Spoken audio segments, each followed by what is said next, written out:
siang anak-anak. Siang Ibu. Apa kabar kalian hari ini anak-anak? Baik Baik, Ibu.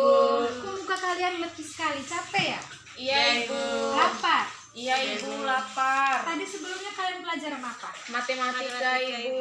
Aduh, menguras otak sekali ini. Iya Ibu. Harus semangat lagi. Iya Ibu. Siap untuk belajar? Siap Ibu. Baik, kalau kalian semua siap, kita awali pertemuan kita dengan doa. Ambil sikap untuk berdoa yang sopan ya. Iya Ibu. Baik, kita mulai berdoa. Dalam nama Bapa dan Putra dan Roh Kudus. Amin. Ya Allah Bapa dalam surga, puji dan syukur kami haturkan kepadamu. Terima kasih banyak atas penyertaan-Mu sehingga kami dapat berkumpul dan keadaan yang sehat. Ya Bapa, kini kami melakukan kegiatan belajar mengajar kami. Kami mohon kepadamu, utuslah Roh Kudus-Mu ke dalam hati kami, agar apa yang kami pelajari hari ini dapat berguna bagi masa depan kami dan demi kemuliaan nama-Mu. Ya Bapa, semua doa dan permohonan ini kami sampaikan kepadamu lewat perantaraan Yesus Kristus Putra-Mu. Amin. Dalam nama Bapa dan Putra dan Roh Kudus. Amin. Baik, sebelum kita memulai pembelajaran kita, Ibu akan mengecek kehadiran kalian terlebih dahulu ya anak-anak. Pertama, Afrisia Pascalia Tuku, Hadir Bu. Fidelia Leto, Hadir Bu. hadir. Maria Altiani Sado, Hadir Ibu. Cecilia Tada Paul, Hadir Bu. hadir ya Cecilia. Kelima, Francisca Artesa Puspitasari. Sakit Ibu. Sakit apa dia? Malaria Ibu. Malaria. Kalian sudah jenguk Tesa? Belum Ibu. Belum? Iya. Aduh, kalian musim-musim begini harus jaga kesehatan ya. Iya, Kalau Ibu. hujan jangan mandi hujan. Baik, hari ini yang tidak hadir cuma satu, yaitu Tesa. Nanti kalian pulang jangan lupa ya jenguk Tesa. Iya Ibu. Oke. Baik, hari ini kita akan belajar tentang pendidikan agama Katolik, lanjut dari materi kita yang kemarin. Sebelum kita lanjut ke materi kita, Ibu ingin menggali kembali tentang ingatan kalian tentang materi kita yang sebelumnya, yang minggu kemarin. Siapa yang tahu materi kita yang minggu kemarin? Masih ingat? Siapa yang masih ingat? Selupa Ibu. Lupa semua kalian? Iya Ibu. Tidak belajar di rumah? Tidak Bu. Aduh, pulang di rumah kalau ada materi yang Ibu jelaskan, pulang di rumah harus baca lagi, diulangi kembali ya. Iya Ibu. Ya. Sebelum kita mulai ke pembelajaran tema kita yang pada hari ini, Ibu akan menjelaskan sedikit lagi, meneguhkan kembali supaya kalian ingat ya tentang pembelajaran kita yang minggu lalu. Yang minggu lalu kan kita belajar tentang Yesus menderita, Yesus wafat, dan Yesus salib. Nah, Ibu ingin bertanya, dalam penderitaan Yesus atau sengsara Yesus, sebelumnya itu Yesus berkumpul bersama murid-muridnya, yaitu mau melakukan perjamuan terakhir, perjamuan malam yang terakhir. Terus selesai perjamuan itu Yesus ada berdoa di sebuah taman. Siapa yang tahu tamannya? Saya tahu Bu, Taman Taman Getsemani. apa? Getsemani. Oh ya benar, Taman Getsemani. Terus ketika Yesus berdoa, ada seorang muridnya yang menjual Yesus. Dia datang dengan gerombolan orang-orang untuk menjual Yesus. Dia sudah terima berapa keping perak emas untuk menjual Yesus. Siapa yang tahu nama muridnya itu? Yudas Ibu. Yudas Ibu. Siapa? Yudas. Aduh, pintar sekali. Tepuk tangan untuk kalian semua supaya kalian bisa semangat. Jangan ngerti ya. Iya, Kita Ibu. belajar hari ini tentang Yesus, kalian juga harus semangat. Iya Ibu. Itulah materi minggu lalu tentang Yesus menderita. Setelah mereka menangkap Yesus di Taman Getsemani, Yesus dibawa kemana? Tidak tahu? Setelah Yesus ditangkap di Taman Getsemani, Yesus dibawa di hadapan Pilatus untuk diadili. Dan di sana Yesus di hadapan Pilatus, semua orang dan bersikeras supaya Yesus itu harus disalibkan. Semua orang bersorak-sorak, salibkan dia gitu supaya Yesus cepat disalibkan. Dan di masa Yesus di hadapan Pilatus, murid-muridnya ada di situ, tapi murid-muridnya itu takut kepada pengawal-pengawalnya Pilatus, takut diseret bersama Yesus. Dan ada satu murid juga yang waktu itu menyangkal Yesus. Siapa yang tahu, masih ingat? Petrus. Yakin Ya. Petrus? Yakin. Benar, Petrus yang menyangkal Yesus. Berapa kali Petrus 3 menyangkal kali. Yesus? 3 kali ya? Iya Ibu. Pintar semua anak ibu. Itulah. Terus itu Yesus dibawa ke Gunung Golgota, melewati beberapa perhentian jalan salib yang Yesus lewati. Itu berapa perhentian yang kalian masih ingat? 14 Ibu. 14 pemberhentian. Ya, Ibu. Iya Ibu. Itulah. Dalam pemberhentian itu Yesus menanggung beban yang sangat berat karena dia harus memikul salibnya sendiri, jatuh, bangkit lagi, jalan sampai dia benar-benar sampai di puncak Golgota. Nah, setelah Yesus sampai di puncak Golgota, Yesus disalibkan di situ. Yesus disalibkan dan pada pukul 3 sore Yesus wafat di kayu salib. Ya, begitu. Setelah Yesus wafat, Yesus bangkit lagi pada hari keberapa? Ketiga Ibu. Ibu. Benar, ketiga. Iya Benar, Ibu. Ya, benar. Yesus bangkit lagi pada hari ketiga. Nah, itu anak-anak materi kita tentang minggu lalu ya. Iya Yesus Ibu. wafat, menderita, dan Dan bangkit lagi bangkit. pada hari ketiga. Dari pembelajaran minggu lalu itu mengajarkan kita bahwa dalam setiap masalah pun kita harus bangkit lagi sama seperti Yesus. Ketika kita saat kendala dalam belajar, kita sulit dalam mata pelajaran kita tidak tahu, kita hanya jangan diam saja ya Ira. Iya Kita harus Ibu. bertanya kepada teman-teman yang lebih tahu, kayak kepada kakak di rumah, supaya kita bisa tahu dan bisa bangkit lagi untuk belajar ya. Iya Ibu. Ya, itu pembelajaran kita yang kali lalu. Baik, sekarang kita masuk di tema kita hari ini. Kalian semua catat ya. Iya Ibu. Kita ini hari belajar tentang Roh Kudus. Setelah Yesus bangkit, itu Yesus menurunkan Roh Kudusnya kepada para muridnya, yaitu dengan tema ini akan kita pelajari hari ini, yaitu Roh Kudus yang menguatkan hati para rasul. Tema kita hari ini Roh Kudus Yang menguatkan hati para rasul. Iya, benar sekali. Roh Kudus menguatkan hati para rasul. Hari Raya Roh Kudus ini kita bisa disebut dengan hari raya apa? Pentekosta. Ya, Pentekosta, benar. Itu adalah di mana Roh Kudus diturun atas para rasul. Para rasul.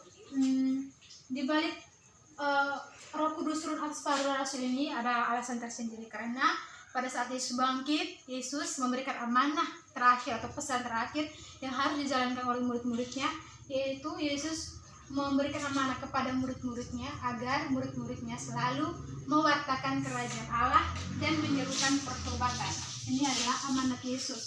Catat ya yang penting-penting ya. Iya Ibu. Harus mewartakan kerajaan Allah dan menyerukan pertobatan. Nah, inilah amanat yang paling berat untuk para murid. Kenapa paling berat? Karena pada saat itu pengawal Pilatus terus mengajar mereka. Makanya mereka takut, mereka tidak berani mewartakan kerajaan Allah dan menyerukan pertobatan. Dan pada akhirnya Roh Kudus diturunkan mereka pada hari Pentakosta itu. Mereka kumpul bersama, Roh Kudus turun atas mereka, dan dari situlah mereka mulai berani untuk mewartakan kerajaan Allah dan menyerukan pertobatan. Ya, baik. Sebelum kita lanjut ke materi kita selanjutnya ke jenjang yang lebih serius, Ibu akan membacakan kalian sebuah kisah. Kalian mau dengar kisahnya? Mau Ibu. Nah, semangat ya.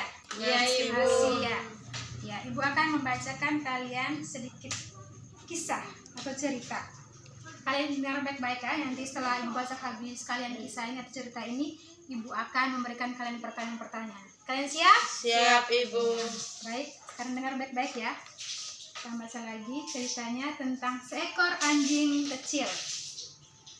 Seekor anjing kecil yang mungil sedang berjalan-jalan di ladang pemiliknya. Ketika dia mendekati kandang kuda, dia mendengar binatang besar itu memanggil dirinya. Kuda, "Hai anjing kecil, kamu pasti masih baru di sini ya? Cepat atau lambat, kamu akan mengetahui bahwa sebenarnya pemilik ladang ini sangat mencintai saya lebih daripada binatang lainnya. Itu karena saya bisa mengangkut banyak barang untuknya. Dan menurut saya, binatang sekecil kamu tidak akan memiliki niat sedikit pun baginya, kata si kuda dengan wajah sinis. Lalu anjing kecil itu pun menundukkan kepalanya dan segera pergi dengan hati yang sangat iba. Sesaat kemudian dari kandang sebelah ia mendengar suara seekor sapi. Sapi, anjing kecil, tahukah kamu bahwa saya adalah binatang yang paling terhormat di sini? Karena istri pemilik ladang ini membuat mentega dan keju dan dari susu saya. Kamu tentu tidak berguna bagi keluarga di sini, ucap si sapi. Kesedihannya belum mereda. Lalu anjing kecil itu pun mendengar teriakan seekor domba yang mengatakan sesuatu kepada si sapi. Domba, hai sapi, kedudukanmu tidak lebih dari saya, karena sayalah yang memberikan mantel bulu kepada pemilik ladang ini. Maka dari itu saya juga telah memberikan mantel bulu sebagai penghangat ketika dingin terasa menusuk tulang kepada pemilik ladang ini. Tapi omonganmu tadi pada si anjing kecil itu ada benarnya juga, karena dia memang sama sekali tidak manfaatnya di sini. Satu persatu binatang lain pun ikut meledek anjing kecil itu. Sambil menceritakan betapa tingginya kedudukan mereka di ladang tersebut, ayam pun berkata kepada ia, katanya, kucing pun juga bangga karena ia telah memusnahkan tikus-tikus pengarat di ladang. Dan semua binatang-binatang sepakat bahwa si anjing kecil adalah makhluk yang benar-benar tidak berguna, karena setiap binatang sanggup memberikan kontribusi kepada pemilik ladang. Terpukul oleh perkataan dari binatang-binatang lain, anjing kecil itu pun segera pergi ke tempat sepi dan mulai menangis menyesali nasibnya. Sedih rasanya, sudah yatim piatu, dianggap tidak berguna, dan disingkirkan dari pergaulan, kata si anjing kecil dalam hati dengan nada yang sangat sedih. Ternyata tidak jauh dari situ ada seekor anjing tua yang mendengar tangisannya, dan kemudian anjing tua itu pun menyimak keluh kesah si anjing kecil itu. Anjing kecil berkata, anjing tua, saya tidak dapat memberikan pelayanan kepada keluarga di sini. Saya hanyalah hewan yang tidak berguna. Karena terharu, anjing tua itu berkata, memang benar, kamu terlalu kecil untuk menarik pedati. Kamu tidak bisa memberikan telur, susu, ataupun bulu. Tapi bodoh sekali rasanya jika kamu menangisi sesuatu yang tidak bisa kamu lakukan. Kamu harus menggunakan kemampuan yang telah diberikan oleh Sang Pencipta untuk membawa kegembiraan. Malam itu ketika pemilik ladang baru pulang dan wajah yang terlihat lelah, anjing kecil itu menghampiri pemilik ladang, menjilat kakinya dan melompat ke pelukannya. Sambil menjatuhkan diri ke tanah, anjing kecil dan pemilik ladang itu pun berguling-guling di rumput disertai tawa yang sangat riang. Akhirnya pemilik ladang itu memeluk anjing kecil dan berkata, meskipun saya pulang dengan keadaan letih, tapi rasanya semua jadi sirna, karena engkau menyambutku dengan begitu hangat dan canda dan tawa. Kamu sungguh yang paling berharga di sini, kata si pemilik ladang, di antara semua binatang-binatang yang ada di sini. Walaupun kamu kecil, tapi kamu memberikan kasih sayang yang sangat besar. Kalian sudah dengar semua ceritanya? Sudah, Bu. Baik. Kalau sudah dengar, kalian siap untuk menjawab pertanyaan yang Ibu akan berikan? Iya, Ibu. Siap. Siap. Ya. Dalam cerita tadi ada siapa-siapa setoko? Ada siapa saja? Anjing kecil, anjing tua, sapi, domba, kuda, ayam. Ya, dengan pemilik Ladang. Ya, itulah toko-toko yang ada di anjing kecil, cerita anjing kecil tadi. Terus dari toko-toko yang ada dalam cerita tadi, kalian senang toko siapa? Anjing kecil. Kenapa kalian senang toko anjing kecil? Karena walaupun dia tidak pernah merasa putus asa dan tetap semangat. Iya, benar sekali. Dalam toko tadi anjing kecil, dia tetap merasa sedih, tapi dia berusaha untuk memberikan apa yang ada dalam dirinya untuk si pemilik ladang, walaupun tidak hanya berupa canda dan Tawa. Apa yang dilakukan pemilik ladang itu kepada anjing kecil tadi?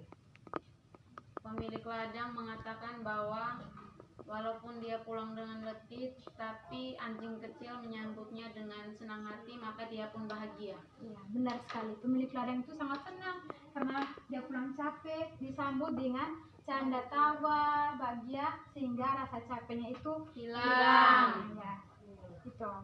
Nah, dari cerita ini ibu akan memberikan pesan kepada kalian. Yang pertama tentang tokoh-tokoh yang jahat tadi, misalnya seperti sapi, kuda, kalian khususnya dari tentang tokoh sapi dan kuda ini mengajarkan kita bahwa kita jangan pernah merendahkan orang lain. Jangan pernah merendahkan orang lain, jangan pernah menilai orang lain tanpa kita tahu tentang keadaan orang lain itu sebenarnya. Kedua, dari si anjing kecil tadi kita perlu dipelajari. Kita boleh merasa sedih, tapi kita harus berusaha untuk memberikan apa yang ada dalam diri kita untuk bisa menghibur sesama kita yang membutuhkan kita. Kalian sudah mengerti? Sudah, Ibu. Ya. Nanti pulang sekolah kalian jangan saling ngejek ya. Tidak boleh seperti itu karena itu tidak baik. Setelah itu Ibu akan melanjutkan pertanyaan baru. Lanjut menjelaskan tentang materi kita. Dalam turunnya Roh Kudus para rasul itu ada tanda-tanda. Ada tanda-tanda Roh Kudus turun para rasul. Tanda-tanda Roh Kudus ini penting ya, kalian harus catat ya. Ya, Ibu. Roh Kudus turun atas para rasul. Yang pertama itu tanda-tanda Roh Kudus turun para rasul. Yang pertama dengan lidah-lidah api. Lidah-lidah api, suara gemuruh. Itulah ketika mereka berkumpul bersama, lidah api turun, suara gemuruh turun, dan di saat itu mereka menjadi sangatlah ketakutan. Itu.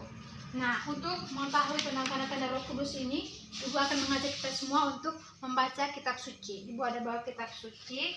Nanti kalian baca sama-sama ya kitab suci. Iya, Ibu. Untuk kitab suci, kita yang pertama kita akan membaca kitab suci itu kitab suci Kisah Para Rasul. Kisah Para Rasul bab 2. Kalian buka ya. Iya, Ibu. Kisah Para Rasul. Kisah Para Rasul bab 2 ayat 1 sampai 15. Nah, sekarang kita bacanya bergilir ya. Ibu satu ayat, terus kalian lanjutnya ayat yang berikutnya ya. Kita bergantian terus ya bacanya. Iya, Ibu. Yang pertama dengan Ibu ayat 1 ya. Ayat 1.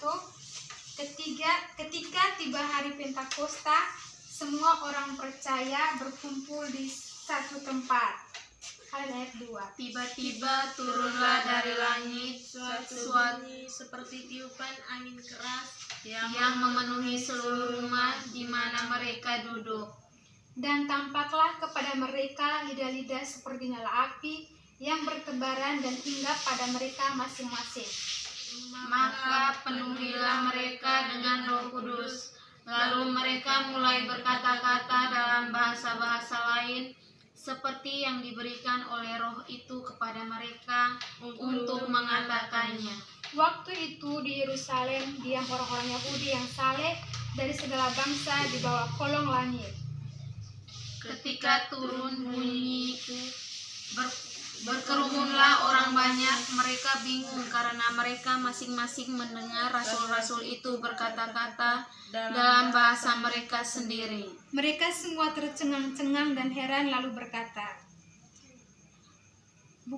bukankah mereka semua yang berkata-kata itu orang Galilea?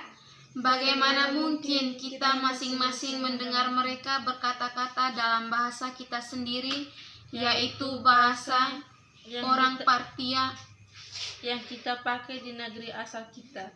Kita orang Partia, Media, Elam, penduduk Mesopotamia, Yudea, Kapadokia, Pontus dan Asia, Frigia dan Pamfilia, Mesir dan daerah-daerah Libya yang berdekatan dengan Kirene, pendatang-pendatang dari Roma. baik orang Yahudi maupun penganut agama Yahudi, orang Kreta dan orang Arab, kita mendengar mereka berkata-kata dalam bahasa kita sendiri, yaitu tentang perbuatan-perbuatan besar yang dilakukan Allah. Mereka semuanya tercengang-cengang dan sambil termangu-mangu, sambil berkata seorang kepada yang lain, apakah artinya ini? Tetapi orang lain menyindir, mereka sedang mabuk oleh anggur manis. Maka bangkitlah Petrus berdiri dengan ke-11 rasul itu dengan suara nyaring. Ia berkata kepada mereka, hai kamu orang Yahudi dan kamu semua yang tinggal di Yerusalem, ketahuilah dan camkanlah perkataanku ini.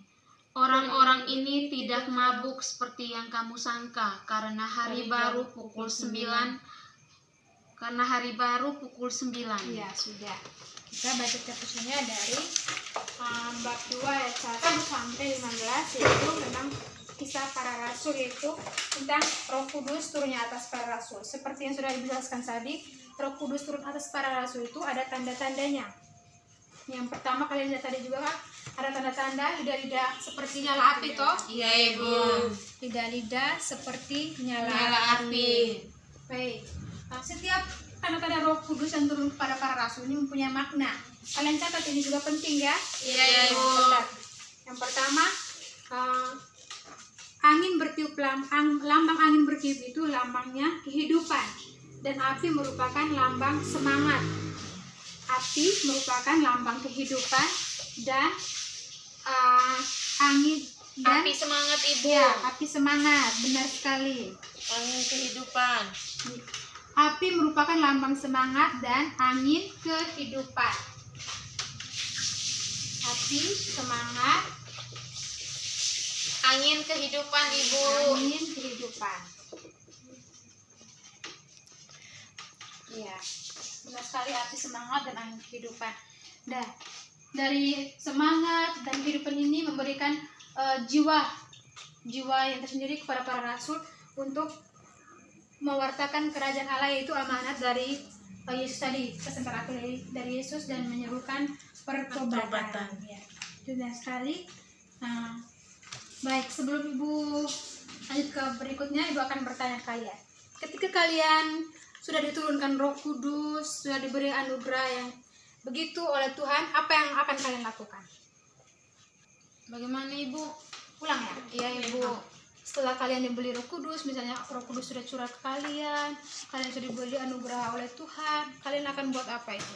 Kami akan mengembangkan apa yang diberikan oleh Tuhan. Sesuai kemampuan. Iya, benar sekali. Ketika kita sudah dianugerahi, diberikan Roh Kudus, kita jangan takut, kita harus mengembangkannya. Seperti para rasul tadi, ketika mereka sudah dinaungi oleh Roh Kudus, para rasul semangat, mereka tidak takut lagi untuk mewartakan kerajaan Allah. Dan ini pesan buat kita juga, sebagai umat Kristiani, umat Katolik, kita harus mewartakan kerajaan Allah dan menyuruhkan pertobatan. Inilah hal-hal yang paling penting untuk kita. Baik, inilah pembelajaran kita. Sebelum Ibu menutup kegiatan pembelajaran, Ibu akan menyanyikan salah satu Roh Kudus. Kalian mau dengar? Mau Ibu. Ya, baik. Sekarang kita siapkan, kita menyanyi lagu tentang Roh Kudus.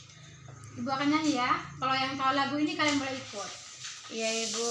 Roh Kudus tamu hatiku, cinta Allah yang abadi, nyalakan dalam batinku api cinta yang ilahi.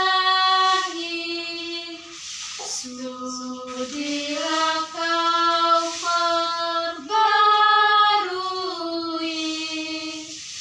hati seluruh umatmu, agar berubah kiranya wajah bumi kami ini. Anak-anak, sebelum kita pulang, Ibu akan kasih kalian tugas dulu ya, buat tugas rumah ya. Iya Ibu. Kalian catat tugasnya. Nomor 1, apakah saya pernah mengalami rasa takut seperti para rasul?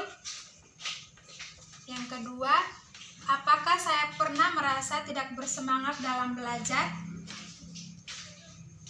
Yang ketiga, mengapa saya merasa takut dan tidak bersemangat untuk belajar? Itu tugas kalian ya. Iya, Ibu. Ya, tugas kalian. Jangan lupa pulang rumah kerjakan tugas dan materi ini juga minggu depan dibawakan tanya lagi. Jangan lupa belajar ya. Iya, Ibu. Harus rajin-rajin belajar, rajin-rajin berdoa ya. Iya, Ibu. Sebelum kita pulang kita doa dulu ya. Ya, Ibu. Kan sudah lapar toh? Sudah, Ibu. Kita berdoa dulu. Ambil sikap untuk berdoa yang sopan. Kita berdoa dalam nama Bapa dan Putra dan Roh Kudus. Amin. Ya Allah Bapa dalam surga, puji dan syukur kembali kami anak-anak-Mu haturkan kepadamu. Terima kasih banyak ya Bapa atas berkat dan perlindungan-Mu selama kegiatan belajar mengajar kami. Ya Bapa, semoga apa yang telah kami belajar ini kami dapat mengerti dan ilmu yang kami dapatkan hari ini dapat berguna bagi kami dan untuk memuliakan nama-Mu. Ya Bapa, doa dan permohonan ini kami haturkan kepadamu lewat perantaran Yesus Kristus Putra-Mu. Amin. Amin.